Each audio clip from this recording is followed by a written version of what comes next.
अस्सलाम वालेकुम, मैं हूं नजफ अली राजपूत और आप देख रहे हैं यूट्यूब चैनल। आज हम बात करेंगे ई चलान के हवाले से कि आपने अपना ई चलान कैसे चेक करना होता है, कहीं आपका तो ई चलान नहीं हो चुका। आज की इस वीडियो के अंदर हम ये बात करेंगे। वीडियो को आपने मुकम्मल देखना है और अगर आप हमारे चैनल के ऊपर न्यू आए हैं तो चैनल को ज़रूर सब्सक्राइब कर लें ताकि इसी तरह की मज़ीद अपडेट्स आपको मिलती रहें। तो बात कर लेते हैं कि आपने अपना ई चलान कैसे चेक करना होता है। ये बताने से पहले मैं आपको कुछ चीज़ें क्लियर कर देता हूँ कि आजकल जो धड़ाधड़ ई चलान हो रहा है उसकी क्या वजह है, आप इससे कैसे बच सकते हैं। जैसा कि अगर आप बाइक के ऊपर जाते हैं तो सबसे पहले आपने अपनी जो लाइन है इसकी पाबंदी करनी है। गाड़ियों वाली लाइन के अंदर अगर आप बाइक के ऊपर नहीं चलना, मोबाइल वगैरह आपने यूज़ नहीं करना, हेलमेट आपने ज़रूर पहनना है और इसके बाद आपकी जो नंबर प्लेटें हैं वो आपने ओरिजिनल लगानी है। अगर ये 3-4 चीज़ें क्लियर नहीं है तो आप कहीं से भी कैमरा जो लगे हुए हैं जिसकी वजह से ई चलान हो रहा है तो आपका जो ई चलान है 5,000, 10,000 या इससे ज़्यादा भी हो सकता है, तो ये आपके घर पर पहुंच जाएगा। तो आपने इस चीज़ का ख्याल करना है। अगर आपके पास गाड़ी है तो उसकी भी नंबर प्लेटें ओरिजिनल लगाएं और सीट बेल्ट लाजमी पहने, वरना गाड़ी का भी बहुत ज़्यादा चलान है।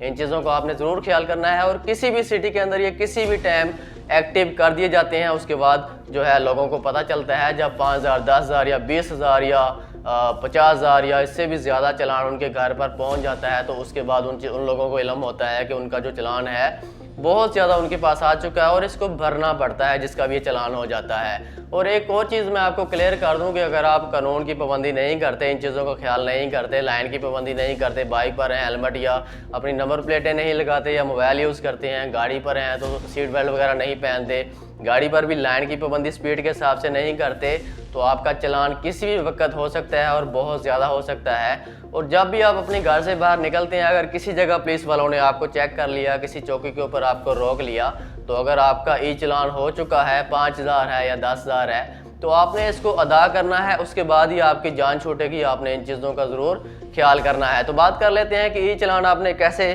चेक करना होता है। आपने आ जाना है गूगल के ऊपर, ठीक है, यहाँ पर थोड़ा सा आप समझ लीजिएगा। गूगल के ऊपर आके आपने लिखना है ई चलान चेक, ठीक है। ई चलान चेक आप लिखेंगे तो इसके बाद कुछ वेबसाइट आपके सामने आ जाती हैं, ठीक है।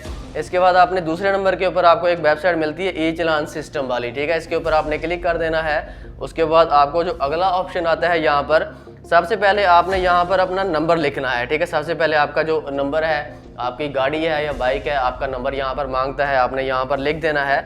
उसके बाद नीचे आपको आपका CNIC नंबर मांगता है, आपने वो लिख देना है नीचे। उसके बाद आपको सर्च वाला ऑप्शन मिलता है, उसके ऊपर आपने क्लिक कर देना है। सर्च करते हैं तो आपका जो ई चलान है अगर हो चुका है तो जितनी भी रकम होगी आपके सामने आ जाएगी। इस तरह से आप इसको चेक कर सकते हैं। उम्मीद है कि आज की वीडियो आपको पसंद आई होगी, आपको समझ आ गया होगा कि आपने ई चलान कैसे चेक करना होता है और ई चलान से आपने बचना कैसे है। तो मिलते हैं इंशाल्लाह नेक्स्ट वीडियो के अंदर। अपना ख्याल रखिएगा। अल्लाह हाफिज़।